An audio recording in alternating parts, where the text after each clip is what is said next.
많은 분들이 이거 다시 해야 하나요? 라고 물어보세요. 제 답은 아니요입니다.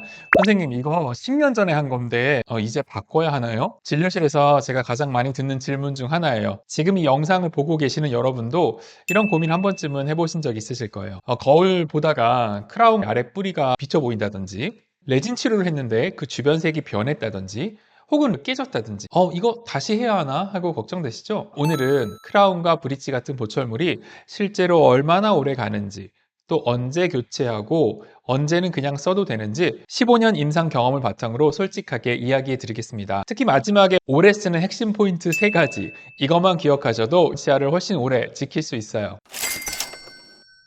보철물 수명의 현실입니다. 먼저 교과서적인 답부터 말씀드리자면 크라운과 브릿지 같은 고정성 보철물의 평균 수명은 약 7.6년이라고 해요. 근데 중요한 건 평균만 보는 게 아니라 범위를 보는 거거든요. 최소 3년부터 최대한 13년, 뭐 그 이상까지 10년 이상 차이가 날 수 있습니다. 최근 논문들은 좀 더 구체적인 데이터를 보여주고 있어요. 레진 치료는 5년 생존율이 약 85에서 90% 정도, 10년 생존율은 약 70% 정도라고 해요.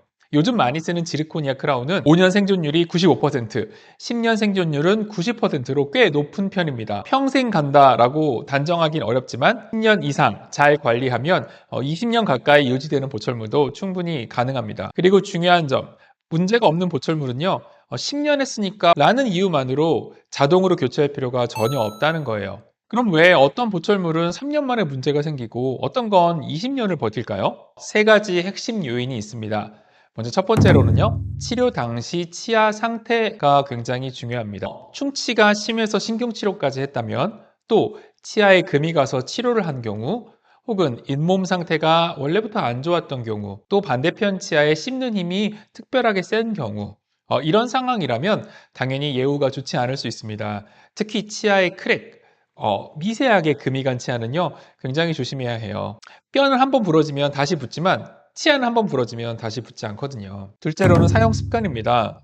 딱딱한 음식을 즐기시는 분들 계시죠? 또 이를 가는 습관이 있는 분들, 특별히 씹는 힘이 좀 강한 분들이라면 지르코니아를 사용했을 때 좀 더 무리가 갈 수 있습니다. 셋째는 구강위생 관리인데요. 보철물에 문제가 생기는 가장 흔한 원인이 바로 2차 우식, 즉 이미 해놓은 보철물 주변에 다시 충치가 생기는 겁니다. 너무 당연한 이야기지만요. 정기검진과 올바른 양치질이 가장 중요하겠죠. 그럼 보철물을 교체하거나 혹은 그냥 그 상태로 유지하거나 그 현명한 판단 기준은 어떻게 될까요?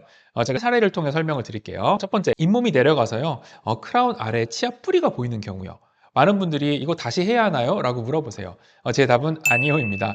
왜냐하면 증상이 없고 치아 자체에 문제가 있는 게 아니거든요. 오히려 크라운을 다시 씌우면 잇몸 밑에까지 내려가서 청소가 더 어려워지고 염증이 생기고 잇몸뼈가 더 내려가는 그런 악순환이 시작될 수 있어요. 두 번째 사례로서 PFM이라고 부르는 금속으로 씌우고 그 위에 도자기를 덮어놓은 그런 보철물 우리가 PFM이라고 부르는데요. 그 도자기가 깨진 경우 보기에 매우 안 좋거든요. 그리고 금속이 노출돼 보이고요. 이거 바꿔야 될 것 같은 생각이 막 들어요. 금속판 위에 도자기를 구워 만든 보철물인데 10년 정도 지나니까 도자기 깨지고 금속이 살짝 보이는 경우가 있습니다.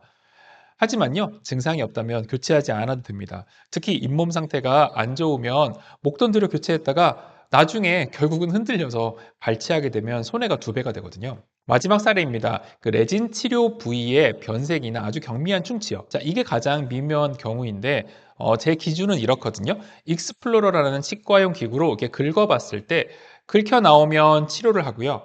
그러지 않으면 그냥 둡니다. 왜냐하면 만약에 이걸 재치료하게 되면 치료 범위가 첫 번째 치료했던 것보다 더 넓어져서요. 치아의 원래 치질 부위가 좀 더 약해지기 때문이죠. 하지만 반드시 교체해야 하는 경우가 당연히 있겠죠.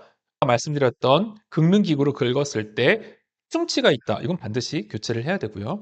인레이가 깨지거나 크라운이 더 이상 지탱을 못하는 경우 교체를 해야겠죠. 신경치료 후 뿌리 끝에 염증이 심한 경우 이거는 신경치료를 다시 하고 혹은 뿌리 끝을 잘라내는 치근단 절제술이라는 걸 하고 그 다음에 다시 크라운을 해야 되는 경우가 있습니다. 자, 이런 경우는 미루지 말고 바로 치과 치료를 받으셔야 합니다. 자, 마지막으로 제가 3가지 실전 팁을 드린다고 했죠. 자, 첫 번째, 평소 딱딱한 음식 좋아하시나요? 이를 가는 습관이 있나요? 또 씹는 힘이 강한 편인가요? 이런 분들은 크라운을 하고 나서 나이트 가드, 즉 이갈이 장치를 밤에 착용하시면 훨씬 오래 보철물을 사용할 수 있습니다. 두 번째, 보증 기간 확인 및 정기 검진을 절대 빼먹지 마세요. 크라운을 씌우면요, 모자를 쓴 것처럼 머리가 눌리고 청소가 어려워집니다. 전문가가 체크해주면 작은 문제도 미리 잡을 수 있고요.